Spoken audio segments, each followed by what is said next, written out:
Voilà près de 6 ans que le Jardin Robinson de Châtelaine-Ballexer accueille toutes les semaines des repas interculturels. Une rencontre gourmande qui permet aux familles d'apprendre à se connaître. Le contexte, c'est d'abord qu'on est un quartier interculturel. On a calculé l'année dernière avec notre apprenti, 84 nationalités sont présentes dans le quartier. Qu'on a dénombré, donc il y en a peut-être plus. Donc l'idée, c'était de créer du lien entre les cultures, puis surtout entre les cultures des enfants d'ici. Parce qu'on a des enfants qui viennent de partout. Donc l'idée, c'est de demander à leur famille de venir cuisiner, de venir partager ce qu'ils mangent, ce qu'ils aiment, leur musique et comme ça. Et puis que les autres familles viennent manger avec nous pour partager ce moment. En cette belle soirée d'avril, c'est le Maroc qui a posé ses bagages dans l'établissement. Je fais le repas de temps en temps marocain pour montrer, pour goûter les gens. Le repas marocain, en fait, c'est parce que les gens, des fois, ils n'arrivent pas à voyager. Alors, on voyage ici au Suisse. Alors, menu, on a fait poulet au citron et à la tagine. Mais ici, on ne peut pas faire des tagines. Alors, on a mis au four. Et puis, on a fait le pain marocain, les galettes. Et puis, on a fait le pain vraiment qu'on mange avec le poulet, en fait. C'est comme ça.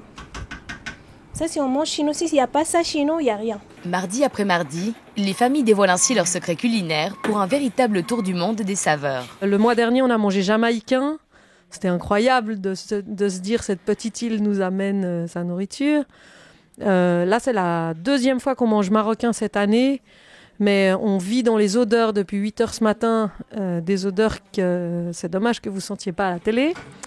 Et puis... on a eu un excellent souvenir italien avec des lasagnes qui entraient, qui sortaient du four pendant plusieurs heures d'affilée où les gens ne s'arrêtaient plus de manger. Enfin, vraiment, on a des très bons souvenirs. Et lorsqu'adultes et enfants de tout horizon partagent leur assiette, la magie opère. Les lieux se transforment en un véritable bouillon de culture. Et c'est plutôt les parents qui découvrent l'intégration à travers les repas interculturels parce que les enfants, c'est tellement naturel pour eux en fait qu'ils le vivent au quotidien. Mais c'est vrai aussi qu'ils découvrent que tout à coup, ah mais dans ton pays aussi on mange pas de porc ou ah dans ton pays on mange aussi avec les doigts. Ah mais en Espagne aussi on mange avec les doigts.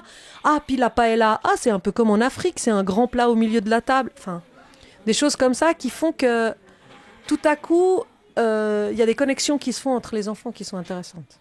Et avec les familles, du coup. Des agapes qui sentent la fête, puisque le Jardin Robinson vient d'être promu au rang de maison de quartier.